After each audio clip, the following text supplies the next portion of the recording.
The arrow took the fur off her shoulder before she even heard the bowstring sing, and Merble Thunderroar did not slow her horse. Behind her, the wedding procession had become a hunt. Torches bobbed through the driving snow like a string of angry eyes, and over the wind she could hear her father's honor guard shouting her name, could hear the deeper, colder voice of Ganu, the escort captain, ordering the archers to put a shaft in her horse's leg rather than let the elder's daughter vanish into the night unwed. She bent low over the mare's neck, snow needling her cheeks, and hauled the reins hard to the left, away from the mountain road that led east to Warlord Goreth Skullbreaker's war camp, away from the man she had never once laid eyes on, the man her father had promised her to over a cup of ceremonial blood, and a treaty neither of them had asked her opinion on. Merble, Ganu's voice cracked through the storm like a whip. Your father will have my head. Turn back now, and I will tell them you only tested your horse. She did not turn back. She had spent 3 days riding beside a procession dressed like a prize bull being led to slaughter, 3 days imagining the warlord's hands on her, a stranger's mouth speaking vows over her bowed head, and she had decided somewhere around the second night, staring up at a sky full of cold, uncaring stars, that she would rather die free in a snowbank than live chained to a man whose face she would not know if he stood before her. Another arrow hissed past her ear. She heard the mare grunt, felt the animal stumble, and knew the shaft had found flesh even if it had not found bone. She did not blame the horse for slowing. She swung down at a dead run, hit the snow rolling, came up with her long knife already in her fist out of pure instinct bred into her by a lifetime among warriors, and then she simply ran, boots sinking to the shin in fresh powder, lungs burning, the torches behind her growing smaller as the storm swallowed them whole. She ran west, away from her father, away from the warlord, away from every direction anyone had ever told her to go. She had no plan beyond that. She only knew that somewhere ahead of her, past the black teeth of the mountains, there were supposed to be human settlements clinging to the frozen edge of the world, places her people rarely troubled because the trade there was thin and the winters were murderous. No one would look for an elder's daughter in a place like that. No one sane would go there at all, which was exactly why it called to her now like a beacon. By the time the storm finally broke into a merciless, star-crowded clear cold, Merble had been walking for the better part of 2 days on a wrenched ankle, living off strips of dried meat, and a stubbornness that had carried 3 generations of Thunderroar women through worse. She came down out of the last black ridge and saw, cupped in a shallow valley below her, a scatter of low buildings with smoke threading up from stone chimneys, and beyond them the black ribbon of a half-frozen river turning a great wooden wheel, Greywatch Landing. She did not know its name yet. She only knew it was the first sign of shelter she had seen in 2 days, and that her body had begun to shake in a way that had nothing to do with the cold anymore. She made it as far as the edge of the millyard before her legs simply stopped working. Henry Lockhart heard the fall before he saw her. He had been out past dusk resetting a cracked gudgeon on the millwheel's axle, a lantern hooked on a post beside him throwing long yellow light across the ice-crusted planks, and the sound that reached him was not the crack of a branch or the shuffle of a deer. It was heavier, human-shaped, or near enough. He straightened, mallet still in hand, breath fogging white, and saw a shape sprawled half in the shadow of the woodpile, green-gray skin gone ashen at the edges, dark hair frozen into ropes around a face that even exhausted and frostbitten was unmistakably, strikingly beautiful. An orc, a woman. Alone, unarmed but for the long knife still clutched loose in one hand, wearing travel leathers, a fitted vest of dark hide laced tight over a body built for riding hard and fighting harder, now lying collapsed in the snow of a human mill 50 miles from any orc camp he had ever heard of. Every story Henry had grown up on told him to run for the garrison. Orcs raided. Orcs burned. His own grandfather had lost a farm to a warband when Henry was a boy, though he barely remembered the man's face anymore, only the way his mother used to go quiet whenever orcs were mentioned at all. But this orc was not raiding anything. She was dying in his millyard, and Henry Lockhart had built his whole life around one simple, stubborn belief, that a thing left to break when it could be mended was a waste no decent man should allow. He knelt beside her before he had fully decided to.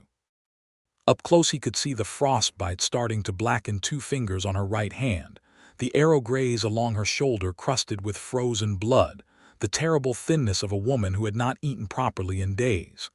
Her eyes cracked open, dark as river stone, and found his face, and even half dead she managed to raise the knife an inch off the snow. "Easy," he said low, the way he'd talk to a spooked horse.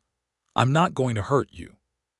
"Humans," she rasped, her voice like gravel dragged over ice, "always say that right before." Well, he held both his hands up empty, the mallet dropped somewhere behind him in the snow. "I build mills and cabins for a living.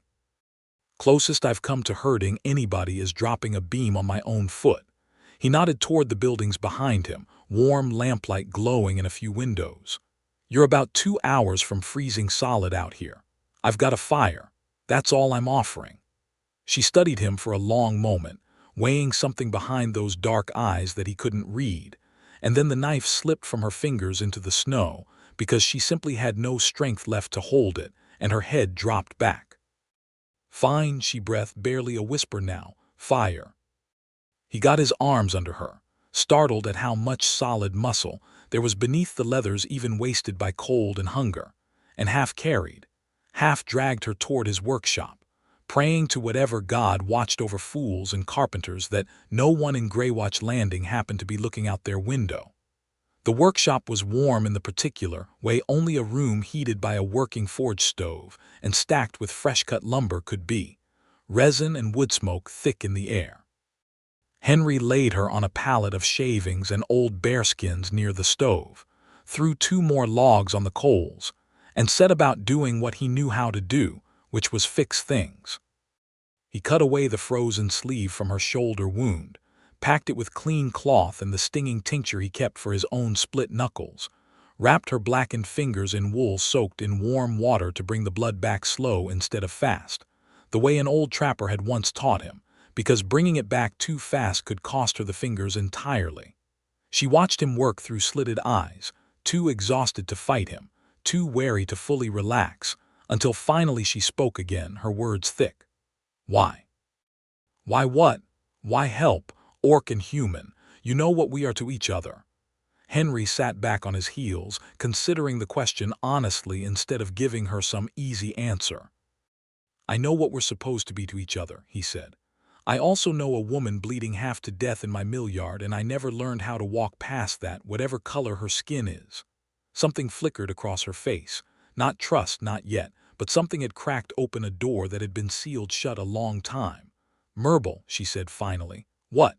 "My name, since you are going to keep asking with your eyes." Her mouth twitched, not quite a smile, more the ghost of one. "Myrble Thunderroar." Henry Lockhart. He held out a hand out of pure habit, then realized how absurd it looked and let it drop, feeling his ears go warm. "Millwright, carpenter, whichever pays that week." "Henry Lockhart," she repeated, testing the shape of it in her mouth like she was deciding whether to trust the sound of it. "You are either very brave or very stupid. My mother always said the two look about the same from a distance." That earned him the first real laugh he'd hear from her, short and rough as a felled branch, but real, and something in Henry's chest loosened at the sound of it in a way he didn't examine too closely that night. He didn't sleep much, watching the fire and watching her sleep in fits between waking to check her fingers weren't going gray again. And somewhere around the gray hour before dawn, he made up his mind that whatever trouble a runaway orc woman brought to his door, he was going to see her through the worst of this winter before he let the world outside his workshop walls decide what happened to her. She told him the truth 2 days later, once the fever had broken and she could sit up without the room spinning, because lying to the man who had thawed her fingers back to life, one at a time by lamplight, felt like an insult she wasn't willing to offer him. "My father is Elder Thren Thunderroar," she said, sitting wrapped in one of his spare blankets by the stove. Her color returned. her dark eyes sharp again in a way that made the whole small workshop feel too crowded with her presence. Of the Thunderroar clan. 3 days ago I was riding at the head of a procession meant to deliver me to Warlord Goreth Skullbreaker as his bride. An alliance. Peace bought with my body, since apparently that was the only currency my father had left after the last border war. Henry, sanding a chair leg at his workbench mostly to keep his hands busy while she talked, set the tool down. You'd never met him.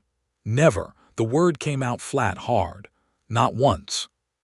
I know his name from songs sung by men afraid of him. I know he burned a Farron clan village to the ground 4 winters back because their elder was slow signing a treaty. That is the sum of my knowledge of my husband. She said the word like it tasted bad. So I rode the other way. Just like that. Just like that. She looked at him then, something almost daring in her expression, as if testing whether he would recoil now that he understood exactly how much danger he dragged into his home. My father's men are looking for me.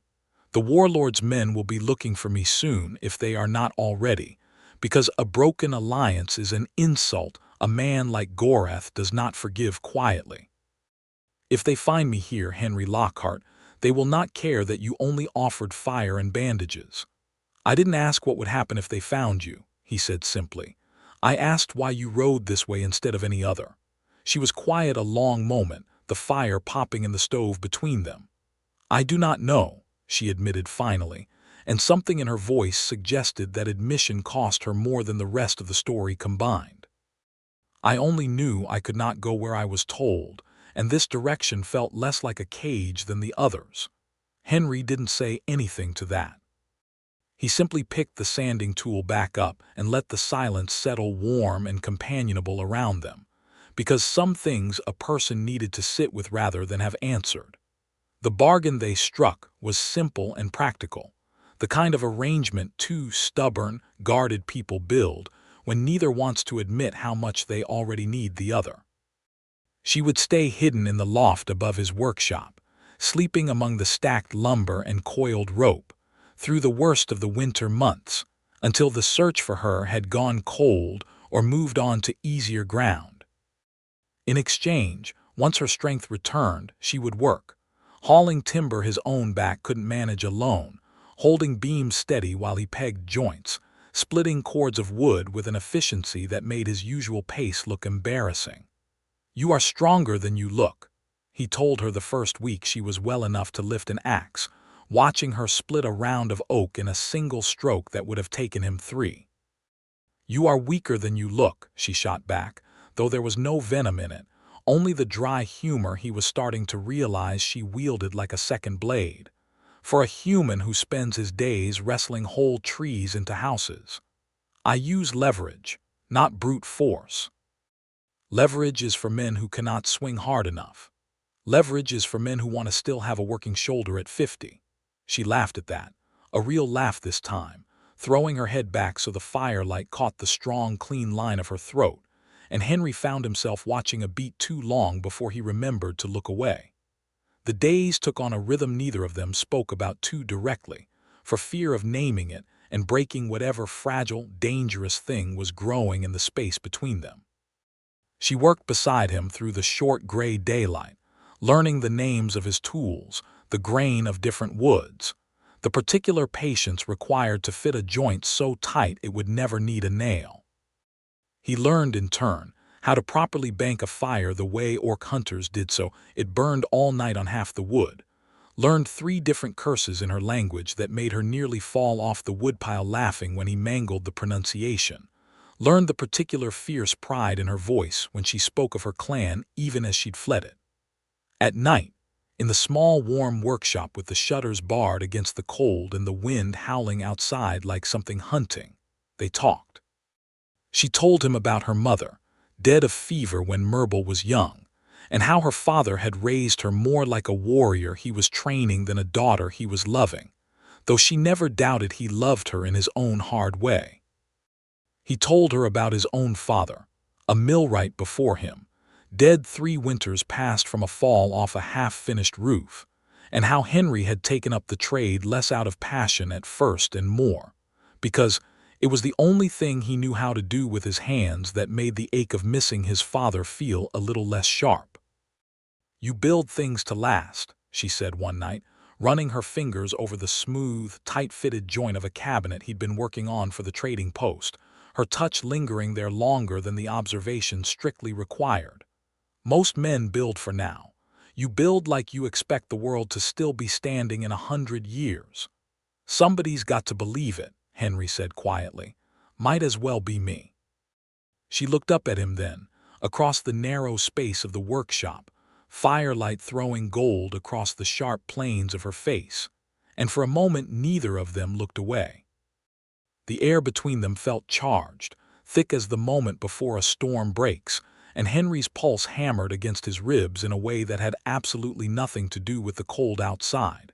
"Careful, Henry Lockhart," she murmured low, almost a warning to herself as much as to him.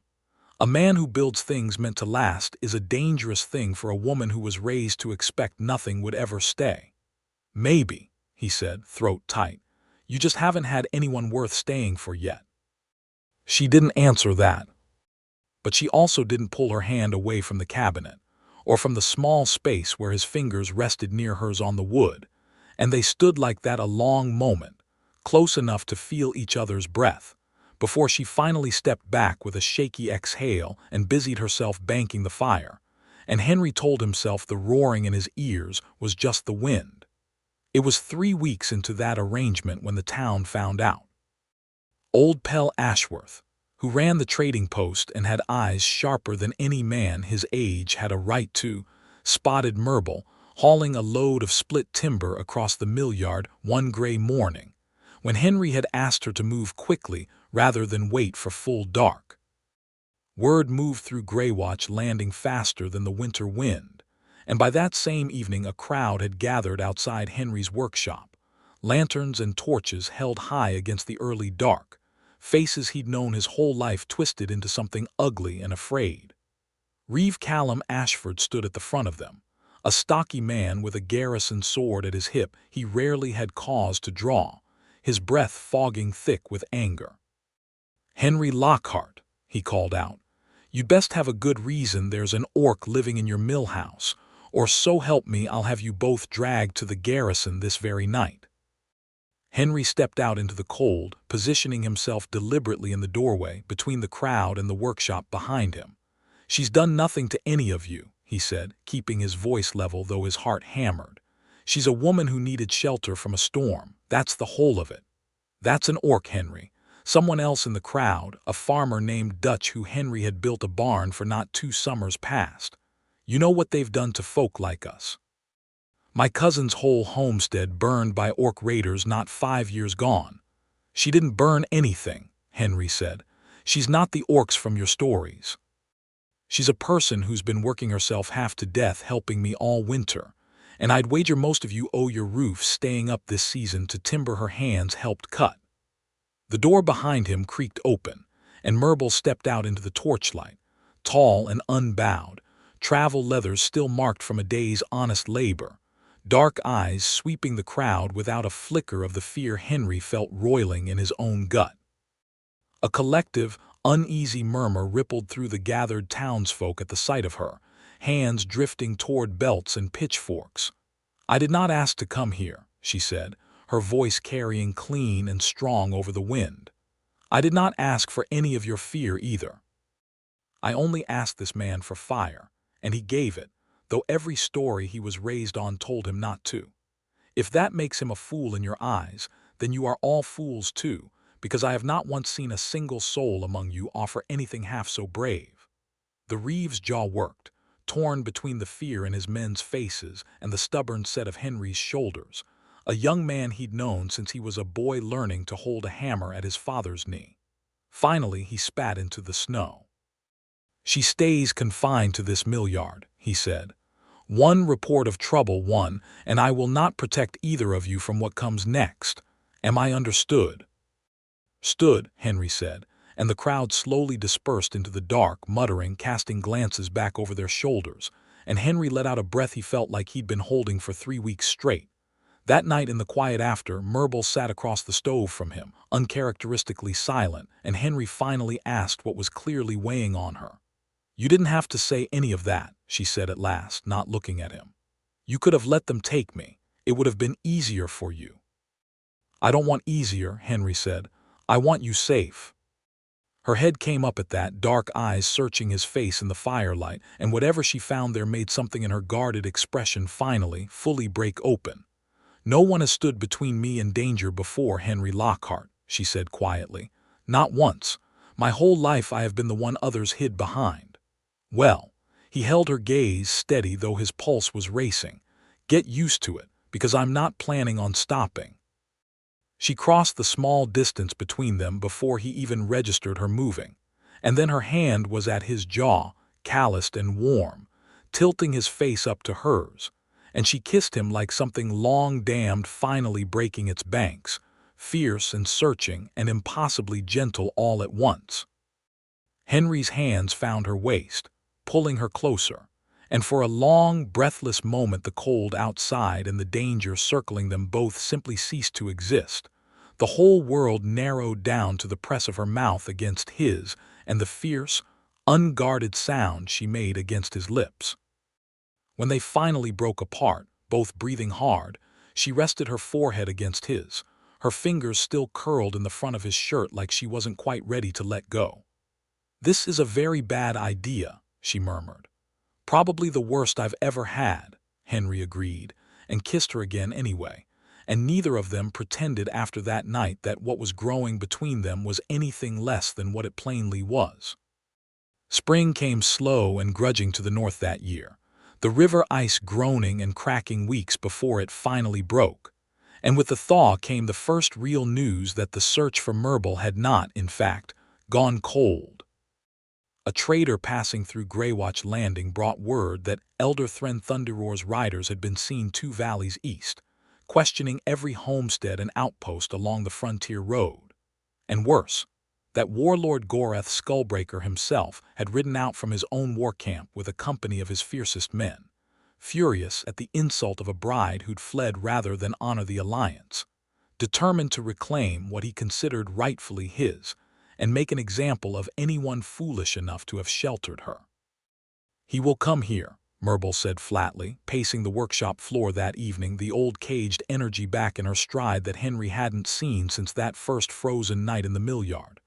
"Greywatch Landing sits nearest the pass. If his scouts have any competence at all, they will find this place within days." "Then we run," Henry said, "both of us. Pack what we can carry and head south before—" "No." She turned on him fierce. "I have run enough, Henry. I ran from my father, I ran from a man I'd never met, and every step of that running I told myself I was choosing my own path. But I am done running from things I could stand and face instead. Myrtle, this isn't some border dispute. This is a warlord with a company of soldiers who burns villages for slower insults than what you've done to him. I know exactly what he is capable of." Her jaw tightened. "Which is why I will not let him bring that fire down on this town on you because of a choice I made alone. If he comes, I will face him, not hide from him." Henry crossed the room and took her hands in his, forcing her to still to look at him. "Then we face him together," he said. "I'm not letting you stand alone in front of that man, whatever he brings with him." She studied his face a long moment, something fierce and aching in her expression. "You are one man with a hammer, Henry Lockhart, against a warlord's company." "Then it's a good thing," Henry said, "that I've spent my whole life learning how to build things strong enough to hold, even under a lot of weight." She laughed, wet and unsteady, and kissed him hard, and neither of them slept much that night, holding each other instead against the fear of what the coming days might bring. Goreth Skullbreaker's company rode into Greywatch Landing 8 days later, at midday, when the whole town was out and about the thawing streets, and could not fail to witness every terrible moment of what followed. They came 30 strong, mounted on heavy war horses, banners snapping in the cold spring wind, and at their head rode a mountain of an orc in black plate armor scarred by 100 old battles, a face carved from cruelty and old scars, eyes that swept the gathered, frightened townsfolk like a man surveying property he already considered his own. "I seek the woman Merble Thunderroar." Goreth's voice boomed across the market square, deep enough to rattle shutters. "Daughter of Elder Thren.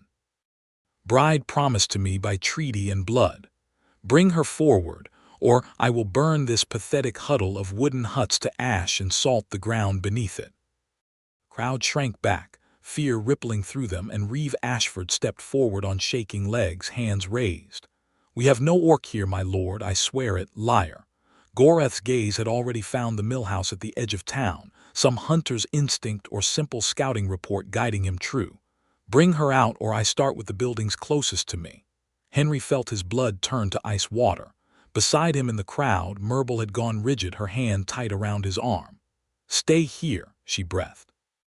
"Whatever happens, Henry, stay back." "No," he said, and before she could stop him, before his own good sense could catch up to his feet, Henry Lockhart stepped out into the open square, placing himself directly between the mounted warlord and the crowd of frightened townsfolk behind him. "There's no orc bride here," Henry called out, his voice shaking but carrying. "Just good people trying to get through a hard winter. You've got the wrong outpost." Goreth's dark eyes fixed on him with something between amusement and contempt. "And who are you, little man, to stand between me and what is mine?" "Nobody important," Henry said. "Just a carpenter who doesn't take kindly to bullies threatening a town full of women and children over a grudge that isn't theirs." The warlord's laugh was a terrible, rolling sound. Brave for a man made of sticks and sawdust. He gestured almost lazy to one of his riders. "Kill him. Perhaps the sight will loosen a few tongues."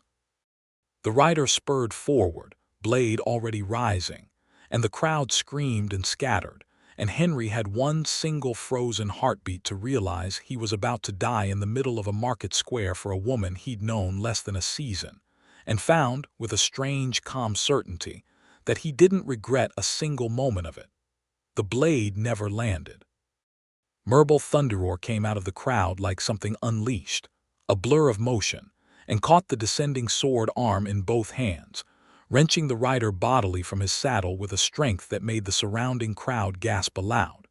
She twisted the blade free of his grip in the same motion, sent him sprawling into the mud, and stood over Henry with the stolen sword raised, chest heaving, dark eyes blazing with a fury the entire town would speak of for years afterward.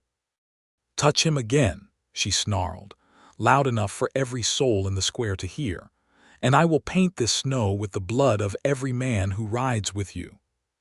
For one long, ringing moment, the whole square held its breath. The townsfolk who had watched her all winter with fear and suspicion now stared at the sight of an orc woman standing bloody-knuckled and fierce between a fallen human soldier and the carpenter she'd just saved from certain death, and something in the collective understanding of Greywatch Landing shifted, visible and undeniable, right there in the mud and slush of the market square. Goreth's face had gone dark with fury. "You dare raise a blade to my men, woman who was promised to me." "I dare a great deal more than that." Merble stood tall, unflinching, sword still leveled. "I am Merble Thunderroar, daughter of Elder Thren, and I refuse you, Goreth Skullbreaker, before this entire town as witness. I will not be traded like cattle to a man who thinks threatening children and burning villages makes him worthy of a bride." "You have no right to refuse anything," Goreth thundered. "The treaty was signed. Your father gave his word. Then my father can answer for his word." A new voice cut across the square, and every head turned as a second company of riders crested the ridge road into town, this one flying the banner of the Thunderroar clan. At its head, a broad-shouldered older orc with gray threading his dark hair and eyes so like Merble's own that no one in the crowd needed to be told who he was. Elder Thren Thunderroar reined his horse to a halt at the edge of the square, taking in the scene before him with a long, measuring look. His daughter standing bloodied and fierce over a fallen soldier. A human carpenter she'd clearly just saved sprawled pale-faced in the snow behind her, and Goreth Skullbreaker's furious, humiliated face. "Father," Merble said, and for the first time all winter Henry heard real fear in her voice, Not fear of the warlord, but fear of the man who'd raised her. "I have ridden 3 weeks through winter passes to find you," Thren said, his voice heavy, "and I find you defending a human town with a stolen sword." His gaze shifted to Gorath. "And I find the man I promised you to threatening to burn innocent families over his wounded pride." "Elder Thren," Gorath began. The treaty, Thren cut him off, "was struck to bring peace between our peoples, not to give you license to slaughter human villages that had no part in our quarrel." "I have heard reports these past weeks, Gorath, of the temper you have shown chasing my daughter across half the frontier. Reports of threatened villages, of terrorized homesteads." He swung down from his horse, moving to stand beside his daughter, studying her with an expression Henry couldn't quite read. "Tell me the truth, girl. Why did you run?" Myrble lowered the sword slowly, meeting her father's eyes without flinching. "Because you never once asked me if I wanted this," she said. "Because I would rather have died in a snowbank, a free woman, than live my whole life, bound to a stranger who burns villages for insults. And because," her eyes flicked just for a moment to Henry, still catching his breath in the mud, "I found something on the road you never gave me the chance to find on my own. Something worth choosing instead of something forced upon me." Thren followed his daughter's gaze to the human carpenter picking himself up out of the snow, and something complicated moved behind the old elder's eyes. "This is the man. This is the man who stood between me and death today for no better reason than he could not stand by and watch it happen," Myrble said. "The same man who took in a dying stranger in the dead of winter and asked for nothing in return but her honesty. I have known warriors my whole life, father. I have never known a braver heart than his." Gorath's laugh was ugly, disbelieving. "You would choose a human weakling over a warlord." "I would choose him," Myrble said, without a flicker of hesitation, "over any 100 men like you."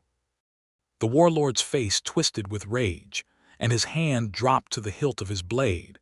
But Elder Thren moved first, stepping between his daughter and the warlord with the weary, absolute authority of a man who had led his clan through 3 wars and buried more friends than enemies. "You will draw no blade in my presence, Gorath," Thren said, low and dangerous.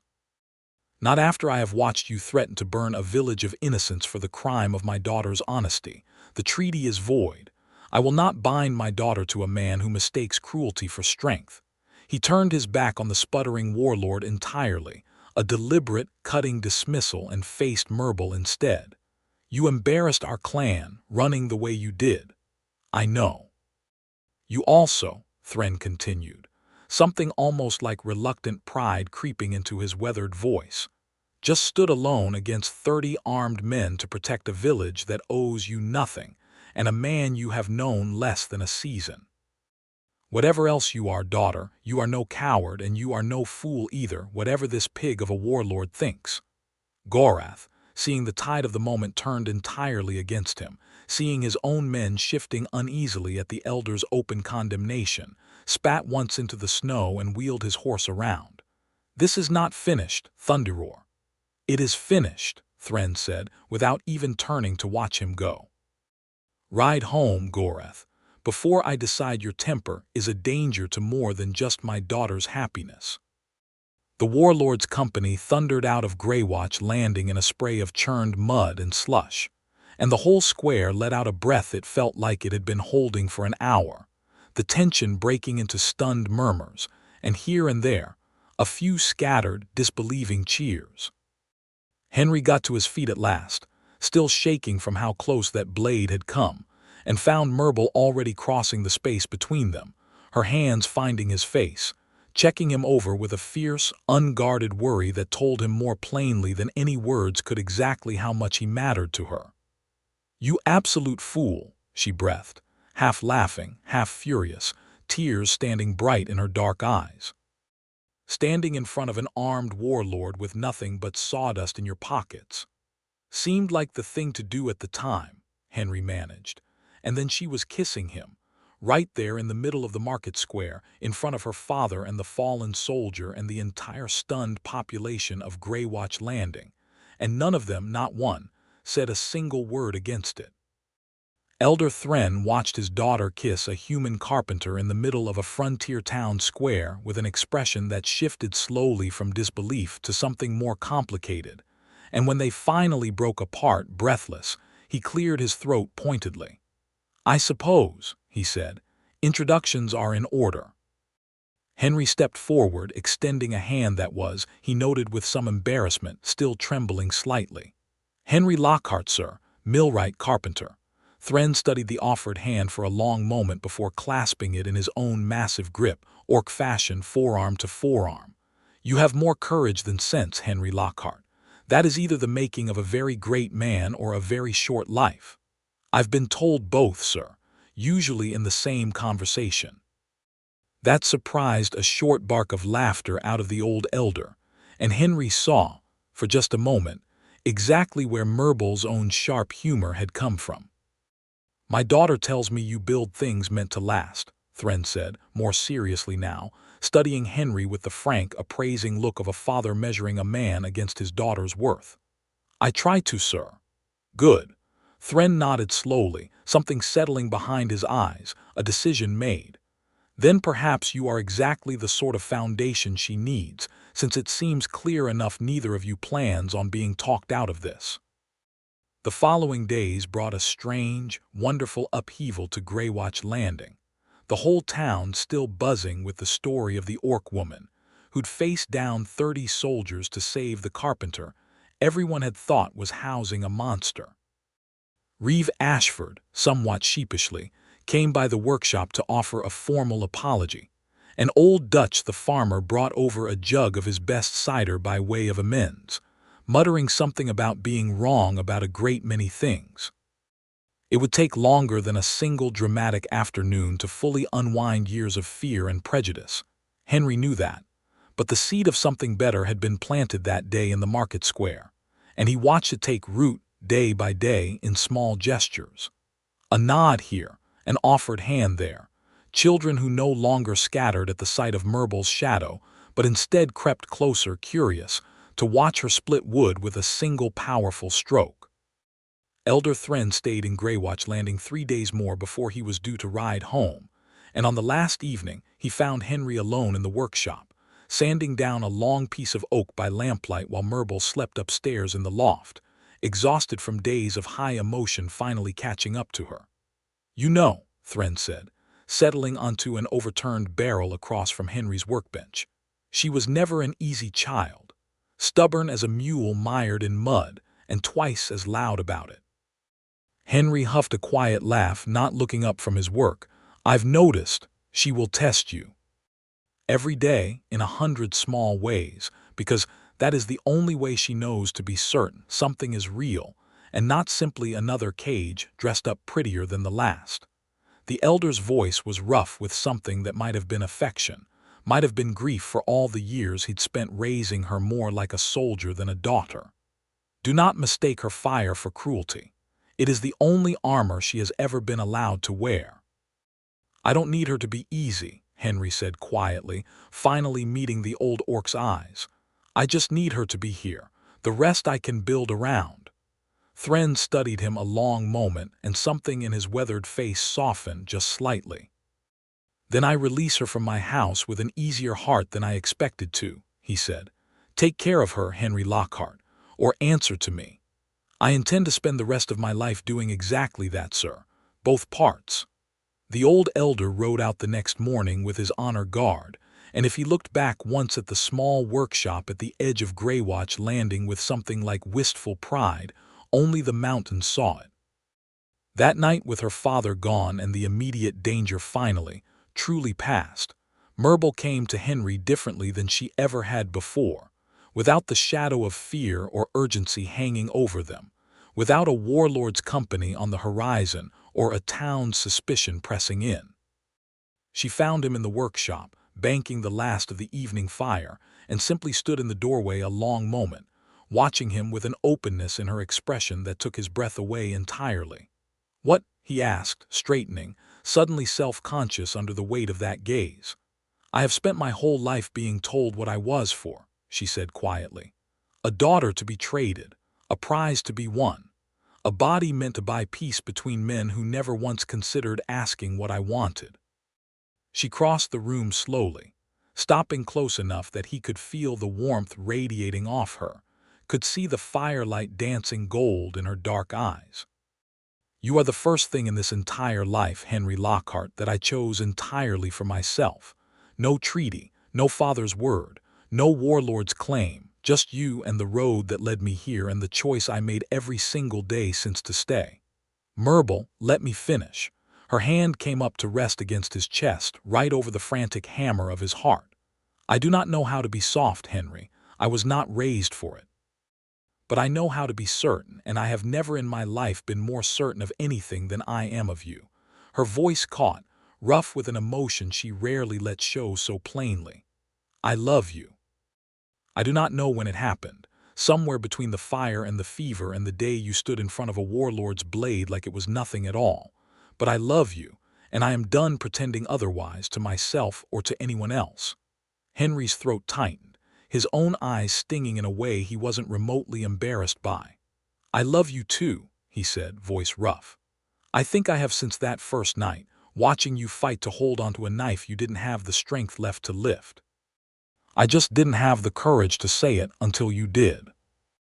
You had courage enough to stand in front of 30 swords for me, she murmured, closing the last distance between them, her forehead resting against his. This should have been the easy part. Some things are only easy, Henry said, once you know they're safe to say out loud. She kissed him then, slow and deep and unhurried, none of the desperate urgency of that first storm-driven night between them. Just a warm, certain claiming that spoke of a bond neither of them had ever expected to find, and both of them intended to keep for the rest of their lives. When they finally drew back, breathless, she took his hand and led him toward the ladder up to the loft, and neither of them said anything more that needed saying, because everything that mattered had already been spoken, in words and in the fierce, gentle way she'd fought for him in a market square. And in the quiet, steady way he'd built a life sturdy enough to hold both their broken pasts and something new besides. The weeks that followed settled into something Henry had never quite dared to imagine for himself. A life shared, rather than a life simply endured alone. Myrtle stayed on openly now, no longer hidden in the loft but working the mill and the workshop at Henry's side in full daylight.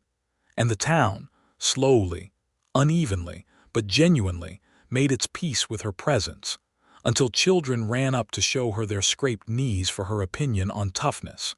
And old Pell Ashworth started saving her the best cuts of dried meat at the trading post without being asked.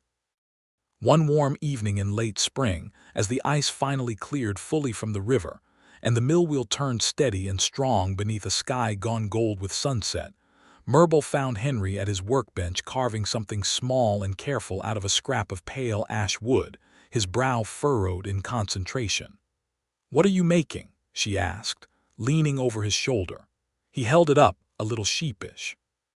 A bracelet, simply carved but beautifully joined, the wood grain worked so the pattern of it looked almost like flowing water, or like the northern lights that sometimes danced over the frozen valley in deep winter. "It's not much," he said. "Not gold or silver, just what I know how to make." "It is wood shaped by your own hands to last," Myrtle said softly, taking it from him with a reverence that made his chest ache. "That is worth more to me than every gold band in every treasury in this world, Henry Lockhart." She slipped it onto her wrist, turning it in the fading light, and then reached into the pouch at her belt and withdrew something of her own. A slim leather cord strung with a single carved tooth, dark and old, clearly some kind of significant token. "This was my mother's," she said. "A binding token among my people, given freely between equals who choose each other without treaty or command." She held it out to him, her hands, for once, not entirely steady. "I want you to have it, not because any elder or warlord demands it, because I choose you, Henry Lockhart, today and every day after for as long as you will have me." Henry took the cord with hands that shook slightly and let her tie it around his wrist herself, her fingers lingering against his pulse point as she worked the knot. "I will have you," he said, voice thick. "For the rest of my life if you'll let me." "Try to stop me," she murmured, and kissed him there in the golden light of the workshop, the mill turning steady behind them. The whole wide frontier world stretched out beyond the walls, finally, blessedly at peace. They were married that summer, not by any grand ceremony or clan ritual, but in a simple gathering in the millyard with the whole of Greywatch Landing turned out to witness it. Reeve Ashford himself standing as witness, alongside old Pell Ashworth, and Dutch the farmer and a dozen others who'd once looked at Myrtle with fear, and now looked at her with something closer to fondness and respect.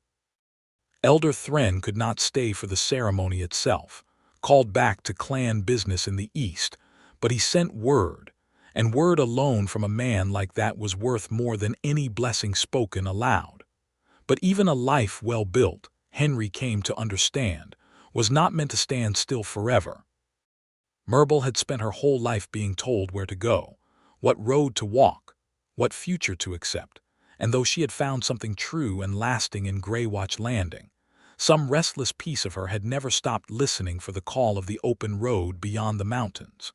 It was Henry, in the end, who raised the idea first, one crisp autumn evening nearly a year after that first storm-blown night in the millyard, as they sat together watching the sunset paint the frozen peaks gold and violet. "There's a settlement 3 valleys south," he said, turning a scrap of wood over in his hands, an old habit when he was working up to something. "Frontier town, growing fast, they say, but no proper mill yet, no one who knows how to build one that'll last through their winters. They've been asking around for a millwright." Myrtle glanced at him sideways, a small smile already tugging at her mouth, because she knew him well enough by now to hear what he wasn't quite saying outright. "You are asking if I want to leave this place." "I'm asking," Henry said carefully, "if you ever feel like the horizon's calling you somewhere new. Because I built this mill, and I built this life, and I'm proud of both. But I built them here because it's where I found you, not because I ever needed the walls of this one valley to hold onto what matters." She was quiet a long moment, looking out at the mountains that had once represented nothing but a desperate flight from a forced marriage, and now represented something else entirely, the first steps of a road she had chosen, walked willingly, and found love waiting at the end of. "I spent my whole life being told which direction to ride," she said finally low. "I would like for once to choose the road simply because it is beautiful, and because you are walking it beside me, and for no other reason at all." "Then we'll go together," Henry said, "wherever the road runs. I'll build whatever needs building, and you'll split more wood than I ever manage, and we'll figure the rest out as we go." "That," Myrtle said, leaning into him, resting her head against his shoulder as the last light faded gold over the peaks, "sounds like exactly the kind of promise worth keeping." They left Greywatch Landing the following spring, once the mountain passes cleared enough for safe travel, the whole town turning out to see them off with an affection that would have seemed impossible a year before. Old Pell pressing dried supplies into their saddlebags, Dutch clapping Henry on the shoulder, and calling Myrtle the finest thing that town had ever been lucky enough to nearly burn down over, children running alongside their loaded wagon waving until the road curved out of sight.